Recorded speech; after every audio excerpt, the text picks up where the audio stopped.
Mesdames, Messieurs, bonjour. Entretien spécial avec Paulo Gomes, économiste banquier, fondateur du fonds d'investissement Oranga Investment Corporation, ancien directeur de la Banque mondiale pour l'Afrique subsaharienne et ancien candidat indépendant à l'élection présidentielle dans son pays, la Guinée-Bissau. Entretien spécial à la place du jury du dimanche que vous avez l'habitude de regarder et d'écouter tous les dimanches en raison de la Tabaski. Votre émission sera absente cette semaine. Paulo Gomes, merci d'avoir répondu à notre invitation. Merci, Sekan. Vous êtes également cofondateur de New African Capital Partners et président de PGP & Partners, co-président de Initiative Afro Champions, membre du conseil d'administration de plusieurs sociétés, le Fonds Vert, Ecobank, Askai Airlines, Initiative des médias africains, Rollback Malaria, entre autres, membre actif du conseil d'administration du Fonds de lutte contre la Covid-19 de l'Union africaine et président de la Chambre de commerce Afrique-Asie du Sud-Est basée à Singapour. Vous êtes entre deux avions aujourd'hui, entre Dakar et Kigali. Alors, la première question, qu'est-ce qui fait courir Paulo Gomes? Alors, je suis très passionné par toute l'agenda panafricaine. Je suis en quelque sorte né dans cela. D'abord, je vous remercie pour cette opportunité de pouvoir échanger avec vos lecteurs et autres. Et donc, comme je disais, très passionné par toute l'agenda panafricaine. Très tôt dans mon enfance, j'ai eu le privilège d'être dans une école qu'on appelle l'école pilote, qui a été créée par Mika Cabral à Bolama. Et on nous a inculqué cette culture panafricaine très tôt. Donc ça m'a suivi dans tout mon cursus éducatif et carrière aussi professionnelle. C'est qu'à chaque fois qu'il y a une opportunité d'agréger les Africains autour d'une cause, autour d'une initiative ou autour d'une entreprise, j'ai tendance à être appelé et je saute immédiatement sur l'opportunité. Donc c'est ce qui me fait courir. Une passion pour l'Afrique, une Afrique intégrée. Né à Dakar, des études en France et aux États-Unis, vous faites le tour du monde. Qu'est-ce que cette universalité, je dirais, vous a apporté? Énormément. C'est beaucoup d'opportunités aussi et beaucoup de chance. Je dis toujours qu'en matière de carrière internationale et même de carrière tout court, il faut aussi un grand débit de chance. Si vous n'êtes pas chanceux à rencontrer la personne qu'il faut, à être à la place qu'il faut à un moment donné, vous n'aurez pas toute cette bande passante que je dirais d'opportunités. Donc, pour vous donner un exemple, quand j'étais aux États-Unis, à Boston et à Harvard, j'ai eu l'opportunité de travailler avec la famille Kennedy et c'est apparu autour d'un cocktail que je ne devais pas, en principe, participer. Et ça a été une liaison immédiate avec aussi l'Angola, puisque la famille Kennedy avait une participation dans un bloc pétrolier en Angola. Et leur objectif, c'était en quelque sorte de faire du profit avec ce bloc pour créer une université catholique en Angola. Donc j'ai été impliqué dans ça. Et donc il y avait un côté, bien sûr, à faire, mais un côté aussi religieux. Et voilà, donc ça vous apporte énormément. Il faut garder la tête froide et être assez humble dans ces rencontres. Et aussi de privilégier l'esprit d'équipe et le travail d'équipe dans le cadre de cette carrière. Donc ça m'a apporté tout ça en même temps et j'essaye de partager ça avec les plus jeunes aujourd'hui. Alors, question d'actualité aujourd'hui dans la sous-région, l'espace CEDEAO, les sanctions contre le Mali, sanctions économiques et financières viennent d'être levées par les chefs d'État réunis à Accra le dimanche 3 juillet. Et quelle est votre analyse, votre réflexion après cette décision prise par la CEDEAO vis-à-vis du Mali? Je pense que c'est utile. Le dialogue est toujours certainement le meilleur tunnel pour la prise de décision. Et je pense que ne pas avoir le Mali, qui est en quelque sorte l'épicentre du grand empire panafricain occidental, était vraiment une chose qui allait peser négativement sur tous les autres pays. Donc c'était un aspect important. Mais Je vois aussi que les questions, je veux dire, politiques ont pris le dessus totalement sur la CEDEAO. C'était le fort de la CEDEAO, c'était la capacité de pousser l'agenda économique d'intégration. C'était un exemple pour tous les autres. Malheureusement, la question politique est en train de ronger, je crois, toute l'énergie que cette institution est là. Alors que c'est bien communauté économique des États de l'Afrique de l'Ouest. Tout à fait. Donc, je pense que, vous savez, la crise que nous vivons sur le point de vue mondial fait que nous n'avons ni les outils, ni les institutions pour pouvoir gérer cette crise mondiale. Et je pense qu'au niveau régional, nous commençons à avoir ce problème. Donc, ce serait l'opportunité maintenant de regarder la CEDEAO dans le sens de voir les nouveaux outils et un nouveau cadre institutionnel qui permette de ne pas phagocyter totalement l'aspect économique qui est en quelque sorte celle qui aidera à résoudre des grands problèmes. Il faut réformer la CEDEAO quand vous parlez de nouveau cadre institutionnel. Vous pensez à cela? Je pense qu'on devra... Quelle forme cette réforme devrait prendre? Je n'ai pas pu réfléchir à tous les outils. Ce qui est sûr, que ce soit pour les institutions de Bretton Woods, que ce soit même les Nations Unies, le nouveau cycle d'instabilité et d'incertitude nous pousse à devoir inventer des nouveaux instruments et des nouvelles institutions, parfois à l'intérieur des institutions existantes, mais nous sommes obligés d'y aller. S'agit-il d'inventer l'avenir, comme disait le Sankara? Il s'agit en grande sorte de le faire, puisque le monde a beaucoup changé, la technologie a accéléré les choses, tout ce qui est l'économie de la vie est en train de nous défier de plus en plus, c'est-à-dire la santé et l'éducation. Donc il s'agit de prendre du recul, et nous ne prenons pas assez de recul, puisque nous sommes dans une dynamique de réunions constantes qui sont fixées à des calendriers précis, et on ne prend pas le temps peut-être de faire un pas en arrière pour réfléchir à faire les choses autrement. Et je pense qu'il est important qu'on rentre dans cette attitude, puisque des crises, il y en aura. Oui, justement, comment parvenir à mettre la CEDEAO, cet outil économique, à l'abri des agendas, des contingences politiques?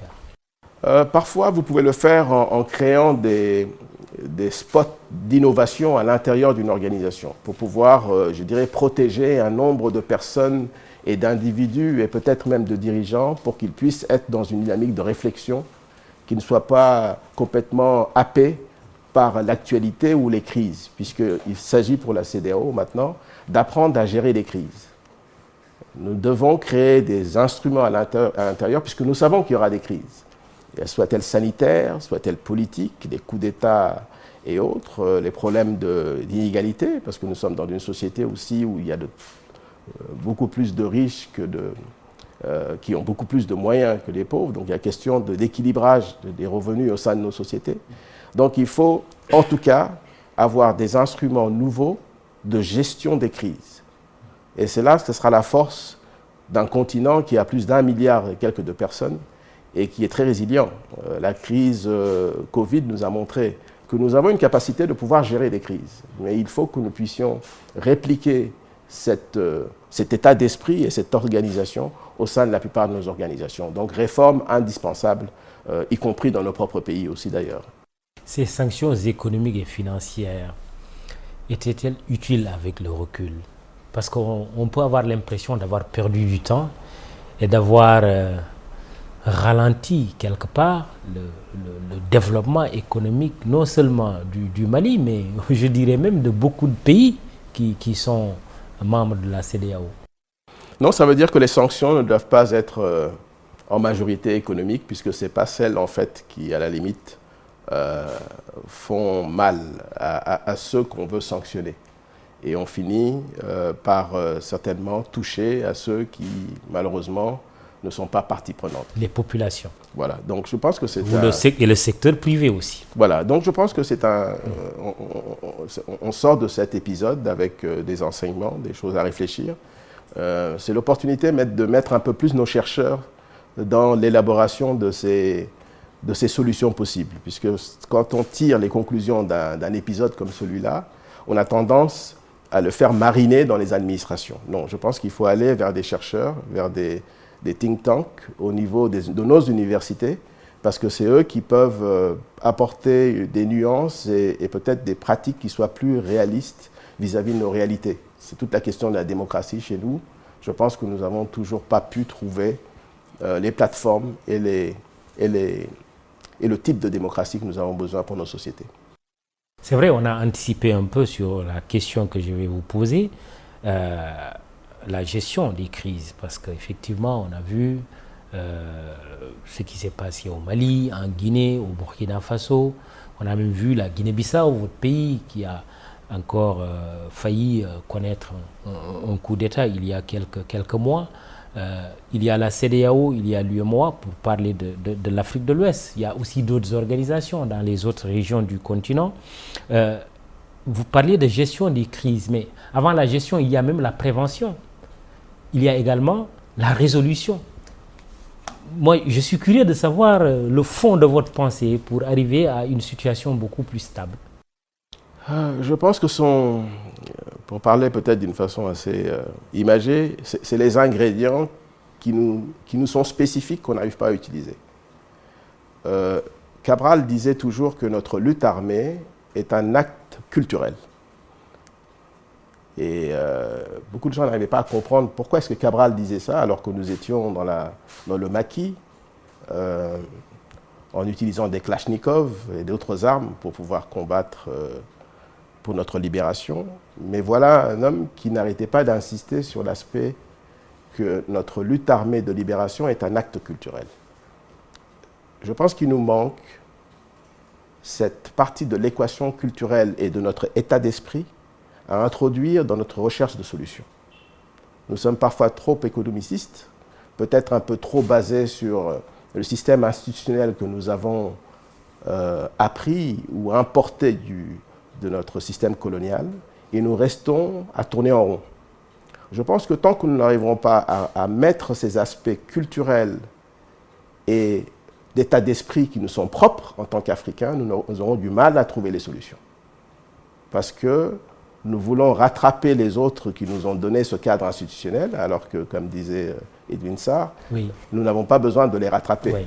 Alors, si nous ne devons pas les rattraper, nous avons besoin donc d'introduire cette variable qui est très importante. C'est notre variable culturelle et notre variable d'état d'esprit. C'est un problème. Très souvent, dans la recherche de solutions, nous avons ce problème, mais nous ne voulons pas le reconnaître entre nous. Comme par exemple, on peut trouver la loyauté qui est beaucoup plus ethnique qu'une loyauté qui soit celle de la nation. Et n'en parlons pas, nous essayons de... Donc tant que nous ne ferons pas un peu cette ingénierie culturelle et sociale dont nous avons besoin dans la recherche de nos solutions, on aura du mal à s'en sortir.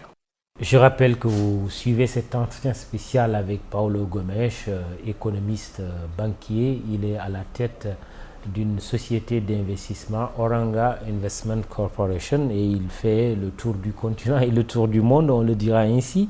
Alors, la CEDEAO, c'est aussi cette perspective d'une monnaie unique qui tarde à voir le jour, il faut le dire, l'écho qui devrait prendre le relais du franc CFA. C'est ce que vous disiez tout à l'heure. Les crises politiques ont tendance à retarder aussi les réformes économiques. Qu'est-ce qu'il faut faire finalement pour arriver à cette monnaie unique qui est l'éco? C'est toute la question des priorités. Est-ce que c'est vraiment la monnaie qui est la plus grande priorité?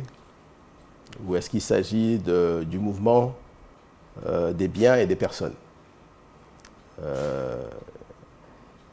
Est-ce que c'est l'adaptation des politiques publiques qui sont plus réelles par rapport à notre environnement? Est-ce que si nous avions une monnaie propre, on aurait pu faire ce que les autres pays ont fait à la sortie du Covid, c'est-à-dire de pouvoir utiliser l'équivalent de 20% de leur produit intérieur brut en imprimant leur propre monnaie? C'est ce qui s'est passé au Japon, c'est ce qui s'est passé aux États-Unis. Ils ont carrément fait de la photocopie de leur monnaie pour pouvoir relancer leur économie. Vous êtes un partisan de cette monnaie? Je suis un partisan d'une... Tout ce qui touche l'intégration m'intéresse et c'est ma priorité. C'est là où je prends mon énergie, ma passion, qui me permet parfois peut-être de faire face aux frustrations que je pourrais avoir dans mon propre pays, puisqu'il y a de la place dans un contexte de l'intégration régionale d'être utile à la région et utile au continent. Mais c'est de se poser la question si la monnaie est la plus grande priorité dans cet exercice qui nous mènera vers une intégration. Donc je ne peux pas vous dire à ce stade. Je pense qu'il y a plusieurs variables qui mèneront à cette... Mais si la monnaie est un élément où nous n'arrivons pas à nous entendre parce qu'il y a des non-dits, Oui. parce que cette monnaie au niveau de l'Afrique de l'Ouest, si le Nigeria n'est pas celui qui, à tambour battant, sera en première ligne, elle ne se fera pas. Ou si elle le fait, elle se fera peut-être à plusieurs vitesses. Oui. Et je ne sais pas si nous aurons les mêmes résultats. Et vous avez l'impression que le Nigeria n'est pas très chaud à Il l'idée faut voir, d'aller à cette elle a ses monnaie défis, c'est un éco. grand pays, j'ai Oui. beaucoup travaillé avec eux. Oui. Vous savez Oui. que j'ai travaillé avec eux pour monter Africa Finance Corporation, Oui. qui est aujourd'hui une grande institution au niveau de l'Afrique, qui a un bilan de pratiquement 19 milliards de dollars, et pour lequel le premier pays membre après le Nigeria, c'est la Guinée-Bissau. Et cette institution est là, elle a un rôle très important dans le financement des infrastructures. Et c'est une institution nigériane. Donc je pense qu'encore une fois, le Nigeria, il faudra le scanner en fonction de ses réalités. Ils vont maintenant aux élections. Tout ce que vous mettez sur la table des pouvoirs publics ou des acteurs publics du Nigeria dans les prochains mois, ils ne regarderont pas, ils ne s'intéresseront pas. Donc il y a le contexte aussi. Donc c'est là où il y a un calibrage des priorités et d'être sûr, à mon avis, en tout cas pour ce qui concerne la monnaie et d'autres choses, il faut que le Nigeria soit totalement impliqué. Il est impliqué peut-être, je n'ai pas tous les éléments, mais il faut qu'il l'implique dans le sens où il s'engage à fond pour sa réussite. Mais à côté du Nigeria aussi, on semble soupçonner le Sénégal et la Côte d'Ivoire aussi de ralentir le processus. Est-ce que vous avez cette impression? Je n'ai pas les éléments pour pouvoir Oui. dire dans ce sens. Oui. Je connais peut-être mieux l'environnement sénégalais que l'environnement ivoirien sur le point de vue de l'état d'esprit des responsables politiques. Est-ce que les Ivoiriens voudraient le ralentir parce qu'il y a certains positionnements forts au niveau du CFA, étant donné le pays hub de ça? Le Sénégal, quel serait son intérêt? Mais vous savez, je crois fortement que les deux pays comprennent qu'il y a urgence et qu'il n'y aura jamais de Sénégal fort et de Côte d'Ivoire fort sans le reste de l'Afrique de l'Ouest fort. Donc ça ne pourrait être qu'un élément temporaire de puissance. Elle sera vraiment solide et soutenable que si elle touche les autres pays. Donc c'est possible qu'il y ait cette volonté de ralentir, mais je n'ai pas tous les éléments. L'éco doit être une grande priorité aujourd'hui pour la CEDEAO. Je me pose encore la question si ça devrait être la priorité. Ah oui? Pourquoi? Puisque, encore une fois, la question de mouvement des personnes, les questions de politique publique qui toucheront le renforcement de nos États, le dessin d'un cadre institutionnel qui réponde à nos réalités politiques. Il faut qu'on reconnaisse une chose, nos pays sont très marqués encore par des non-dits de loyauté ethnique et régionale à l'intérieur de nos pays. Ce sont des éléments qui déstabilisent le cadre politique. Est-ce que ça c'est plus important? Ne serait-il pas plus important que les questions monétaires qui en quelque sorte viennent un peu avec l'ensemble des politiques publiques que vous mettez en place? Donc c'est important, je ne suis pas sûr que c'est la grande priorité de la CEDEAO. Pourtant, l'impression qui se dégage en écoutant des activistes, des panafricanistes même convaincus, c'est de dire mais tout le problème c'est la monnaie, il faut qu'on ait notre monnaie. Vous n'avez pas, vous, cette perception? Oui. Écoutez, vous savez, les activistes et aussi les réseaux sociaux ont tendance à happer tout le monde dans le même débat. Et parfois le plus facile. Mais est-ce qu'on se pose la question pourquoi nous avons autant d'instabilité politique dans nos pays? Et quelles sont ces raisons? Est-ce que c'est le cycle électoral qui fait que les gens sont tendus? Est-ce que la question d'un système qui nous permettrait de mieux partager le pouvoir? Des questions qui permettraient de mieux résoudre les différences qui sont peut-être liées à des nations ou des États qui ont encore une majorité de leurs citoyens qui pensent à la loyauté ethnique plutôt que la loyauté de la nation. Vous savez, c'est cette ingénierie sociale et culturelle que je dis que d'autres pays ont voulu faire face. Je vous donne l'exemple de Singapour dans lequel je suis assez associé à eux. Dans leur système et dans leur constitution, ils ont des choses qui ne seraient difficiles à accepter dans notre système démocratique qui est très, je dirais, Westminster, un peu à la française. Comment ils s'entendent pour se pour pouvoir incorporer ces différences ethniques. Et ils s'y attaquent par la loi parfois.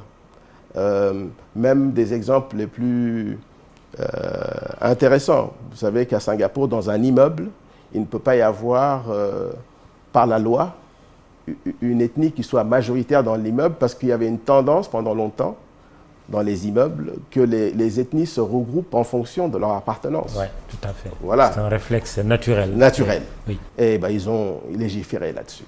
À Singapour, une ethnie ne peut pas être dans un immeuble à un niveau supérieur à 30%. Donc ça gêne pas mal d'autres pays, d'autres démocraties diront, mais qu'est-ce que c'est que cette façon de pouvoir, je dirais, coacher un peu les citoyens. Et pour eux, ils disent qu'il ne s'agit pas d'essayer d'obliger les citoyens à se comporter d'une façon ou d'une autre, mais c'est une réalité qui peut poser un problème quand un immeuble devient un ghetto d'une ethnie et l'instabilité que ça crée. Donc, nous avons aussi ces spécialités. Je donne l'exemple d'un immeuble à Singapour parce que c'est un immeuble, mais nous avons d'autres éléments qui devraient nous obliger à dire qu'est-ce qui ne va pas dans notre culture et dans notre comportement qu'on devrait faire face puisqu'il ne sera pas résolu par l'économie ou par la monnaie. Ça sera résolu d'abord si nous en parlons et si ça ne devient pas tabou de pouvoir en parler. Très bien. On va fermer la thématique institutions sous-régionales. CEDEAO, il y a quand même le président Embalo de la Guinée-Bissau, qui est maintenant président en exercice de la communauté économique des États de l'Afrique de l'Ouest. Qu'est-ce que la présidence de la Guinée-Bissau peut apporter à la CEDEAO? Et peut-on penser aussi que c'est le retour de votre pays sur la scène internationale? Alors, j'ai pu féliciter le président et la ministre des Affaires étrangères pour ça. Je pense que c'est bien. Mais comme disait toujours aussi, je vais citer Cabral, il disait « l'indépendance, pourquoi faire ?» Donc, la présidence de la Guinée-Bissau à la CEDEAO, pourquoi faire? Donc, ça dépendra de ce que nous allons en faire. Mais je souhaite toutes les bonnes chances possibles pour ce mandat qui dure 1 an, qui est très rapide. Mais je pense que la Guinée-Bissau a certainement pas mal de choses à proposer dans ce processus. Comme peut-être toutes les actions que nous avons discutées tout à l'heure. Oui, sur les réformes. Cet équilibrage des réformes, les outils, puisque nous rentrons, encore une fois, dans une période longue de crises successives. Vous allez y aider? Je pense que je suis toujours utile pour mon pays, mais il s'agit de savoir exactement comment on vous le demande et comment vous pouvez être utile. Alors, des crises, le monde est en train de les vivre. La pandémie, la Covid-19, la crise russo-ukrainienne. Quelle réflexion vous inspire ces crises? Un autre versant de ce qui est appelé globalisation? Oui, maintenant on parle beaucoup de déglobalisation. Okay. Et ça me fait sourire parfois parce que je dirais l'Occident a tout fait pour créer cette globalisation. Ils nous ont tous demandé de nous mettre au pas, à la queue leu, pour pouvoir la construire et peut-être en profiter. Et je pense que maintenant ils voient que c'était peut-être un système pour lequel ils ne gagnaient pas énormément. Ils pourraient perdre énormément maintenant, puisque les pays émergents, bon, parce que la globalisation, en grande partie, c'était on va vous garantir des produits à coût faible, il y aura une prospérité pour tout le monde, plus ou moins, à court terme ou à moyen terme, la circulation des biens et des services. Bon, les pays émergents ont commencé à apprendre à cela. Donc maintenant, on veut déglobaliser et je pense que c'est assez injuste, même si nos pays ont beaucoup souffert dans cette montée en pic de la globalisation, mais on ne peut pas changer les règles du jeu au milieu du chemin comme ils souhaitent le faire maintenant. Parce que même pour déglobaliser, il faut savoir déglobaliser, puisque maintenant il s'agit de construire des plateformes industrielles dans chacun des pays.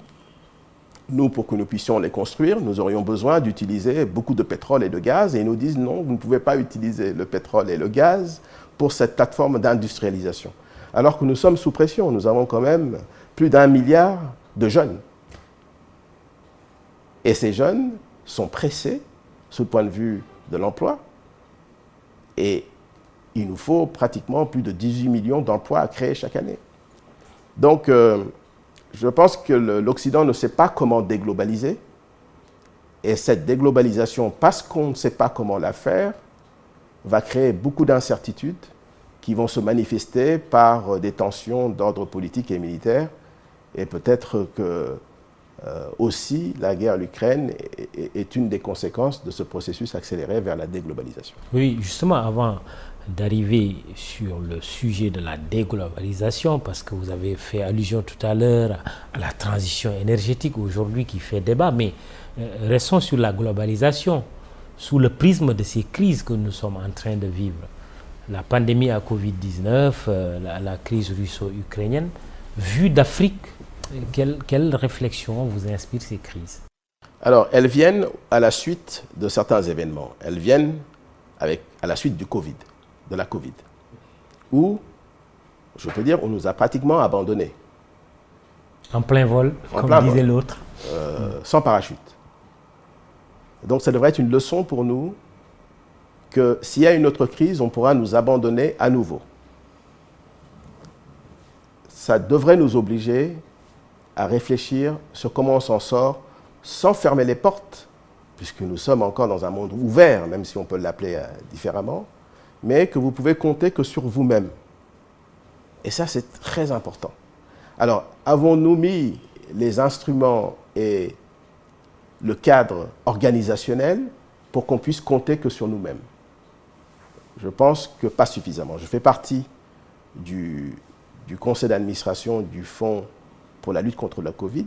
Oui, absolument. Au niveau de l'Union africaine. L'Union africaine, oui. Il y avait eu du scepticisme et nous avons pu, dans le cadre de ce conseil d'administration, nous avons pu lever presque 200 millions de dollars pour permettre très tôt de trouver des ressources pour les infirmières, pour les équipements nécessaires et même pour les vaccins. Nous avons même acheté, grâce à Afrique Exim Bank, qui est partie prenante de ce conseil d'administration. Et au passage, il faut vraiment féliciter M. Orama, le président d'Afrique Exim Bank, qui est un panafricain par excellence et vraiment dans l'action, puisque c'est grâce à son institution qu'il y a eu des schémas pour pouvoir anticiper l'achat des vaccins et permettre à nos pays d'aller plus vite dans la vaccination, même si nous n'y sommes pas tout à fait. Donc nous avons, encore une fois, sur ce point, je pense que la Covid nous a montré, et après la Covid, il y a tout ce qui est venu avec la question des chaînes de valeur, des problèmes de logistique, parce que nous n'avons pas assez investi dans les ports, nous n'avons pas assez investi même dans le transport maritime. Le seul pays en Afrique qui a une flotte de transport maritime, c'est l'Éthiopie, et qui n'a même pas accès à la mer. 97% du commerce est fait par bateau. Et nous n'avons toujours pas, nous les Africains, cette réflexion de trouver comment investir ensemble dans quelque chose qui nous permettrait d'avoir un plus grand contrôle sur la logistique et la chaîne de valeur de nos produits importés ou même exportés. Oui, dès lors, on nous sort le mot magique souveraineté face à la Covid-19, comme face à cette crise entre la Russie et l'Ukraine, souveraineté alimentaire, parce que les céréales sont bloquées quelque part. Il y a même quelque chose de plus pernicieux derrière, l'engrais, parce que c'est l'engrais qui nous permet d'avoir de grosses productions, mais souveraineté pharmaceutique aussi. Bon, cette question de la souveraineté, ça se fait d'un coup de baguette magique ou voilà, qu'est-ce qu'il faudrait? C'est ça, bon, c'est bien qu'il y ait le discours, puisque la narrative aussi permet de galvaniser peut-être des populations et des acteurs. Donc c'est bien qu'on prenne conscience qu'il nous faut notre souveraineté. Mais c'est là où je disais que malheureusement la question politique parfois est venue happer, parce que la CEDEAO a été une excellente plateforme pour en discuter. Par exemple, pourquoi pas nous concentrer vraiment dans une réflexion très forte sur la question des chaînes de valeur ou des instruments qui nous permettraient par exemple, dans la marine marchande pour nos produits, et même la question de l'engrais, mais discuter vraiment sous le point de vue opérationnel et la création d'entreprises dans ce sens-là, plutôt que des consensus en matière de politique publique nécessaire. Parce que vous savez, à partir du moment, dans le cadre d'une réunion, où vous entendez que nous devons ensemble faire une politique publique qui nous mènera vers cet objectif. Le problème que nous avons dans nos pays, c'est qu'après, on n'arrive pas à matérialiser ça vers des compagnies, soient-elles publiques ou parapubliques ou privées, pour pouvoir exécuter cette politique publique. C'est ce qui fait que nous avons un grand problème de mise en œuvre.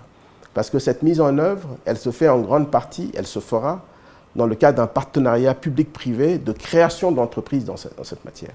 Mais encore une fois, comme la question politique a vraiment pris tellement d'espace dans cette réflexion d'urgence, parce qu'il faut faire aussi des investissements préventifs.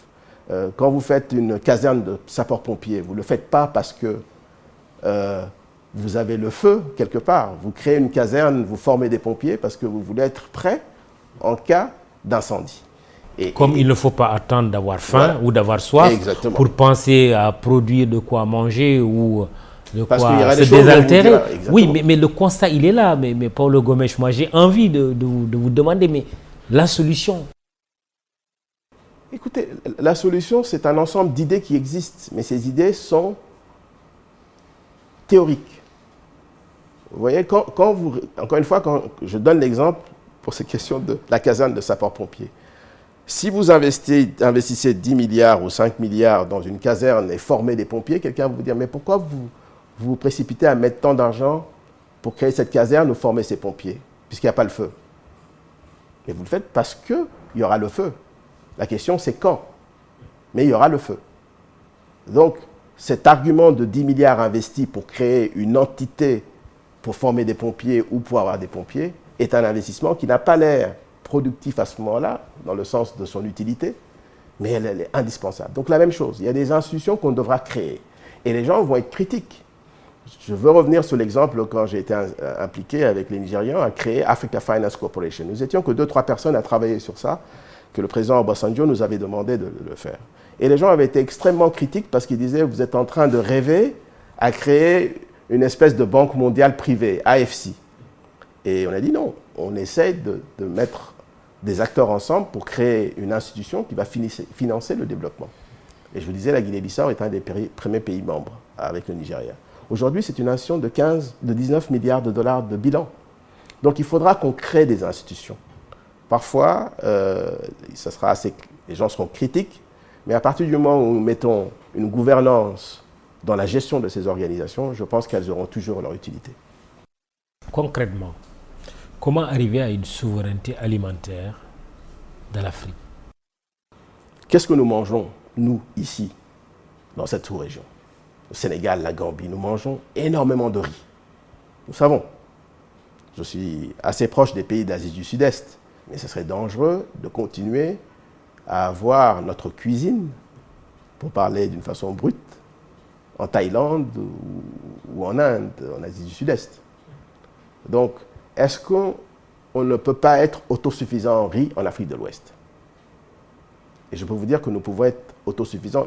L'Indonésie l'a fait en 3 ans. Je pense que même si nous ne le faisons pas à 3 ans, parce que c'est des États atomisés, des frontières, nous avons des problèmes logistiques, nous pouvons faire en 5 ans. On devrait prendre ça comme test, d'au moins la réussite d'une politique régionale. Si nous n'avons pas la capacité et l'innovation d'être autosuffisant en riz dans les 4 ans ou 5 ans qui viennent, je ne pense pas qu'on pourra parler de souveraineté de quoi que ce soit. Et je pense qu'on peut le faire. Mais ça demandera vraiment une série de politiques qui sont connues.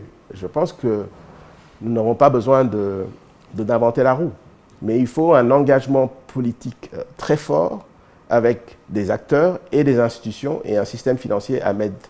Et pas penser que, par exemple, le système commercial actuel des banques pourrait faire ça, puisque ça demande parfois, certainement ça demandera des subventions dans certains cas.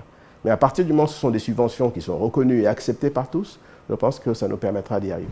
Une façon de critiquer un peu peut-être la politique de la Banque africaine de développement qui justement soutient ou finance le programme L'Afrique nourrit l'Afrique.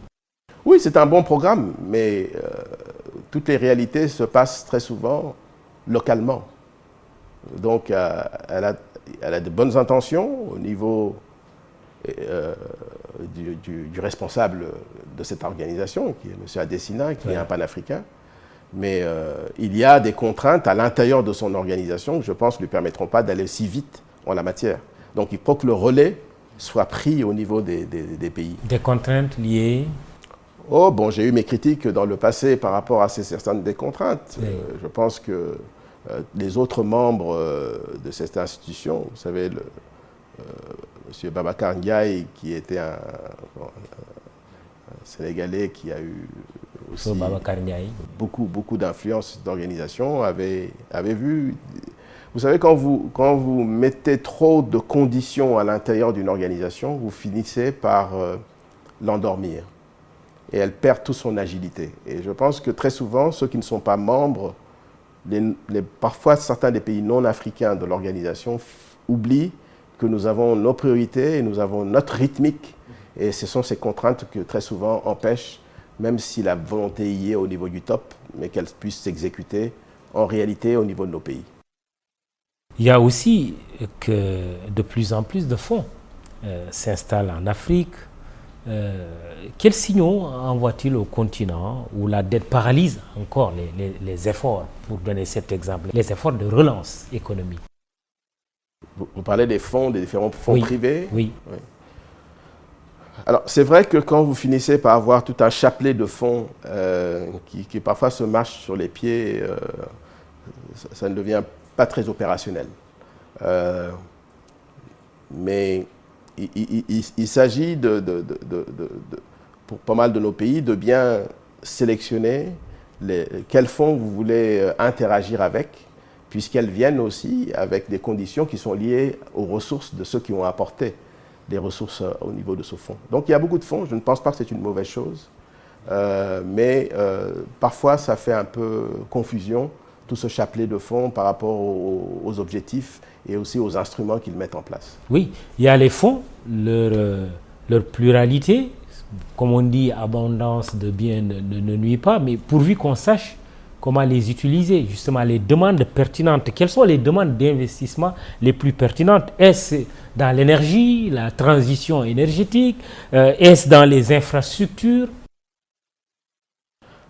Vous savez, l'avantage de pas mal de ces pays qui nous apportent parfois de bons appuis, c'est que très souvent, ils dominent la narrative. Et en dominant la narrative, ils arrivent à nous, encore une fois, happer dans leur sens, dans le sens de leurs objectifs. C'est comme cette question de la transition énergétique. Pour beaucoup, nous devrions avoir une transition énergétique sans utiliser le gaz. Écoutez, nous sommes d'accord sur la transition, mais c'est une transition qui doit être juste et une transition qui soit réaliste. Je voyais des réflexions de pas mal d'experts qui sont beaucoup plus, je dis, informés que moi en matière d'énergie, qui se posent même, est-ce que l'énergie nucléaire ne devrait pas être une composante importante de cette question de l'énergie dans le futur, puisque on voit encore une importation forte du charbon, etc. Donc, ce que je veux dire, c'est que toute cette crise, ces différentes crises dont vous avez parlé tout à l'heure, devraient nous permettre d'avoir la capacité de très souvent nous mettre, de faire un pas en arrière. Et parfois, ça ne se fera pas par de grandes conférences ou de grandes assemblées. Vous savez, les bailleurs sont très forts à convoquer ces grandes rencontres internationales dans lesquelles ils veulent que nous puissions légitimiser aussi leur agenda. Il s'agit pour nous, parfois, sans tambour ni trompette, de pouvoir nous organiser mieux pour savoir la séquence des priorités. Pour qu'on ne rapide pas et qu'ils ne puissent pas nous dire « mais vous aviez dit oui pendant la conférence de tel que vous vouliez une transition énergétique, vous étiez prêt à aller à 100% vers l'énergie renouvelable », alors qu'on sait que ce n'est pas raisonnable du tout. On ne pourra pas industrialiser nos pays sans un base load, comme dirait. On ne pourra pas industrialiser nos pays avec de l'énergie renouvelable. Qu'est-ce qui est raisonnable aujourd'hui? C'est raisonnable de faire un mix, c'est-à-dire qu'on puisse utiliser le gaz, le pétrole aussi. Le pétrole, oui. Et l'énergie renouvelable. Moi, je suis très impliqué, encore une fois, dans tout ce qui est l'écologie, le financement climat. Oui. Vous pouvez utiliser l'énergie renouvelable dans nos parcs dans nos aires protégées, par exemple, on peut faire des expériences. On peut, dans certaines parties du Sahel, mais on ne peut pas penser que les Africains vont s'industrialiser avec l'énergie renouvelable. Ce n'est pas possible. Oui, et à côté de l'industrialisation, il y a même le basique, avoir de l'électricité. Plus de la moitié de la population du continent, 600 millions de personnes, n'ont pas accès à l'électricité. J'espère que ce message a été compris. Oui. S'il n'est pas compris, il faut qu'on le répète tout le temps. Il faut qu'on le fasse en groupe. Vous savez, les lions chassent en groupe. Et c'est peut-être dans le cadre de notre spécificité africaine qu'il faut qu'on chasse mieux, avec une narrative beaucoup mieux structurée, et éviter qu'on nous amène à chaque fois dans les grandes plateformes internationales et qu'on nous pousse je dirais, à bénir les agendas d'autrui. Oui, et vous avez crainte vraiment qu'on ne fasse pas le poids On ne fera pas le poids, il faut être réaliste. Je vous donnais tout à l'heure l'exemple que quand des pays, les États-Unis, le Japon, l'Europe, a pu faire une relance de pratiquement 20% de leur PIB en rien de temps, moi je l'aurais fait autrement. S'ils pensaient vraiment que nous sommes aussi partie de la locomotive de l'économie mondiale, ils auraient pu faire cette relance, peut-être avec nous, où leurs entreprises auraient pu être impliquées dans les infrastructures chez nous, au lieu de faire une relance dans le vide, comme aux États-Unis, où on envoyait des chèques de 1 000 $ ou 2 000 $ à des gens qui n'avaient même pas demandé qu'on leur donne ce chèque de 2 000 $. J'ai des amis qui m'ont dit, je me suis retrouvé avec un chèque, j'en avais pas besoin. Donc voilà la relance qu'ils ont fait. Ils auraient pu faire une relance beaucoup plus intelligente avec le reste du monde, surtout qu'on est la locomotive et le poumon mondial. Sans nous, il n'y aura pas d'atténuation des problèmes climatiques. Donc il vaut mieux dépenser cet argent avec nous pour que ça puisse servir comme un bien mondial, public mondial, et permettre de faire face aux défis qui viendront. Oui. Donc, oui, cela suppose que l'Afrique puisse peser aussi dans des instances. On pèse par la réalité. Oui, comme le Conseil de sécurité des Nations Unies. Ça fait des années que cette place, au moins une place, voire deux, est réclamée comme membre permanent. Il faut peser au niveau du G20. Il faut peser également au niveau du sommet, justement, climatique. Mais le constat, c'est que l'Afrique ne pèse pas. On ne pèse pas parce que dans certaines de ces demandes, nous l'avons mis sur la table à plusieurs reprises. Je vais être assez radical. Il faudra à un moment donné, quand on ne nous écoutera pas dans certaines de ces instances, alors je ne vais pas en priorité, je ne sais pas si c'est aux Nations Unies, c'est de tout simplement que l'Afrique refuse d'y participer pendant un certain temps. Et ne se contente pas seulement des invitations non, comme ça. Non, on ne devrait pas y aller et vous verrez que les gens se rendront compte de notre absence. Ne pas y aller. Boycotter ces institutions au besoin. Oui, le terme boycotter est parfois vu comme un peu activiste ou super révolutionnaire. Il y a une façon diplomatique de dire que tant que nous n'aurons pas une réponse un peu plus claire sur les points A ou B, nous pensons que vous n'avez pas besoin de notre présence. Et c'est comme aussi le G7. Hein? On dit, voilà, c'est 7 grands du monde qui se réunissent, qui régentent le monde, et puis bon, l'Afrique n'y est pas, sauf si elle est invitée de temps en temps. Bien sûr, pour que ce message puisse être crédible, de décider de faire presque une politique de chaise vide, il faut qu'il soit agrégé au niveau de l'Union africaine. Je suis content qu'il y a de plus en plus des décisions qui sont prises au niveau de l'Union africaine d'une façon structurée. Les différentes présidences qui ont eu lieu depuis la présidence du président Kagame aujourd'hui jusqu'à la présidence du président Macky Sall, je pense qu'il y a une volonté pour chacun des présidents qui prend la présidence de cette institution de marquer son passage avec des aspects concrets qui pourront servir à la présidence suivante. Donc il y a des choses qui se passent au niveau de l'Union africaine, mais il va falloir qu'on pousse la communauté internationale à des niveaux où ils sentiront notre absence de ces plateformes. Entretien spécial avec Paulo Gomes. Le niveau ou l'inégal niveau de préparation des pays africains influe-t-il sur les écarts de progrès d'une zone à une autre? Et dès lors, est-ce que la ZLECAf, sur laquelle vous avez travaillé, accord de libre-échange continental, peut être une réponse pour harmoniser? Je suis optimiste par rapport à la ZLECA avec toutes ses insuffisances. Mais ça ne devrait pas... Donc, vous avez parlé de stratégie de long terme et de planifier. J'ai eu aussi l'opportunité dans le cas de mon pays et aussi en collaboration à l'époque avec la Côte d'Ivoire. Et il y avait M. Tidjane Thiam qui travaillait sur l'éléphant d'Afrique à l'époque par rapport à la vision de long terme de Côte d'Ivoire. Et nous, en Guinée-Bissau, nous avions toute une série de personnes. Au Sénégal, ici, je crois qu'il y avait le professeur Mamadou Diouf, Baba Top, il y avait beaucoup de gens. Et si vous revisitez ces études de long terme, vous verrez comment elles sont encore pertinentes. Donc, ce qui veut dire que notre planification n'était pas si mauvaise. C'est qu'elle avait du mal à s'insérer dans les règles du jeu qui étaient posées par d'autres. Donc je pense que revisiter un peu cette approche de long terme que nous avions va nous permettre d'être beaucoup plus intelligents sur nos propositions et on ne sera plus, je dirais, à la merci de l'agenda des autres. Parce qu'il y a des gens qui ont une capacité de créer des agendas tous les ans. Parce que les think tanks des pays occidentaux ne font que ça. Donc il faut faire attention, comme je disais encore une fois, de ne pas être happé par eux. Alors la ZLECA est là. J'insiste que tous les pays ne vont pas mettre en place la ZLECA à la même vitesse et avec le même engagement. Et ce n'est pas un problème. Il y aura des pays qui seront très engagés et qui vont bouger. Il y en a d'autres qui vont traîner les pieds. Ils vont servir de locomotive pour tirer les autres. Comme ça. Même dans une maison, vous avez les mêmes. Vous avez un grand frère ou vous avez un frère qui est celui qui tire le reste de la famille. On ne peut pas avoir une unanimité totale sur des initiatives de cette matière, mais c'est notre seule voie je dirais même de sécurité de l'Afrique. On sait que l'atomisation de nos pays, comment les pays ont été divisés, est un obstacle pour l'émergence vraiment de l'Afrique. Et que c'est l'intégration régionale qui peut nous permettre de nous en sortir. Et la ZLECA, elle, se concentre sur l'aspect commercial et je pense que nous pouvons avancer là-dessus. Avez-vous identifié ces pays qui pourraient servir de locomotive? Il y a des pays qui sont déjà des locomotives sur le point de vue régional. Oui.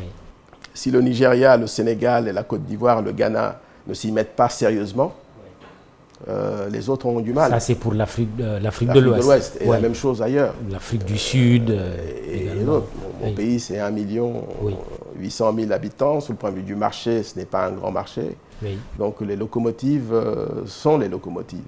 Justement, votre pays, la Guinée-Bissau et le Sénégal, quelle évaluation de l'exploitation commune du pétrole entre les deux pays à travers l'Agence de gestion et de coopération?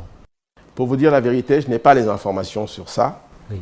Et ça suscite beaucoup de passion dans mon pays. Comme récemment, cet accord signé en octobre à Dakar, 30% pour la Guinée-Bissau, 70% pour le Sénégal, la répartition des ressources. Oui, ça fait débat.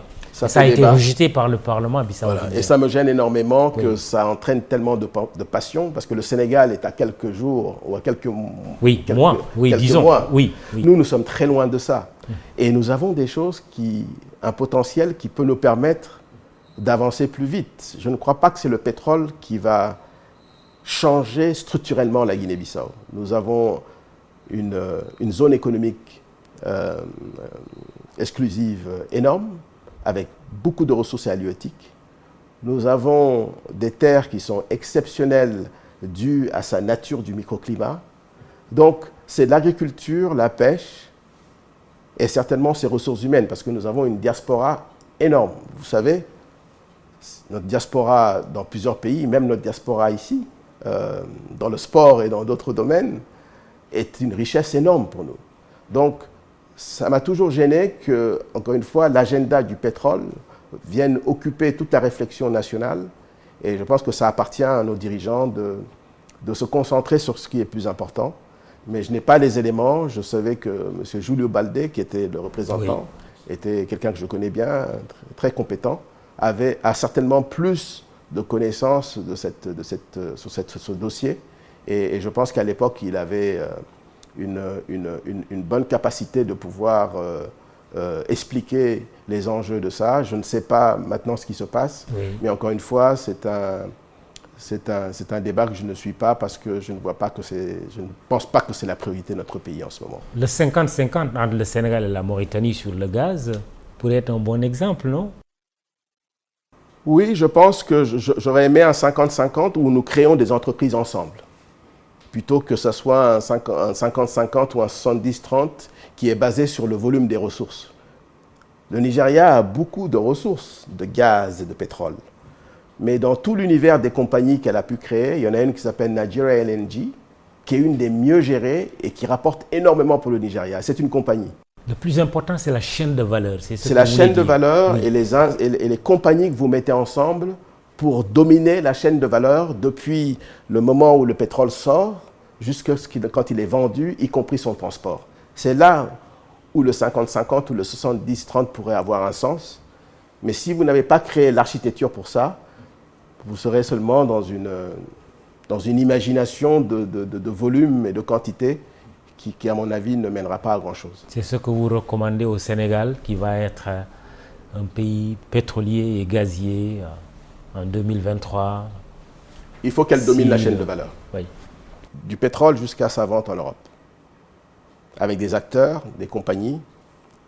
C'est pour ça que dans la sélection de ce que je fais en termes de conseils pour la création d'entreprises, je me consacre beaucoup sur des entreprises championnes africaines qui puissent dominer certaines étapes de la chaîne de valeur. Parce que c'est là où la valeur se trouve. On va prendre 3 minutes pour parler des questions politiques. Les transitions démocratiques en Afrique, plus particulièrement dans notre sous-région, on a quand même vu que c'est une problématique, avec parfois des coups d'État, des changements constitutionnels qui font débat, la question de la limitation du nombre de mandats présidentiels. Vous avez réfléchi sur le sujet et qu'est-ce que vous en pensez? Pas assez. J'ai ouvert une parenthèse dans mon pays où pourtant tout le monde en parle. J'étais candidat, comme vous savez, j'étais candidat indépendant. Et en 11 mois, je suis arrivé 3e. Okay? Donc, je pense que c'était, dans le cadre de mon pays, une expérience intéressante. Et puis, j'ai fermé la parenthèse. Donc, j'ai toujours du mal à essayer de réfléchir pour d'autres cadres politiques de nos pays. Le seul conseil que, à chaque fois, pour lequel je réfléchis, c'est que aujourd'hui, nous avons, comme je dis, plus de 1 milliard de jeunes, presque, où les attentes sont énormes. Donc, gouverner nos pays est devenu de plus en plus difficile, puisque les efforts de changement, de réforme, de politique publique ne sont jamais proportionnels à l'attente des jeunes.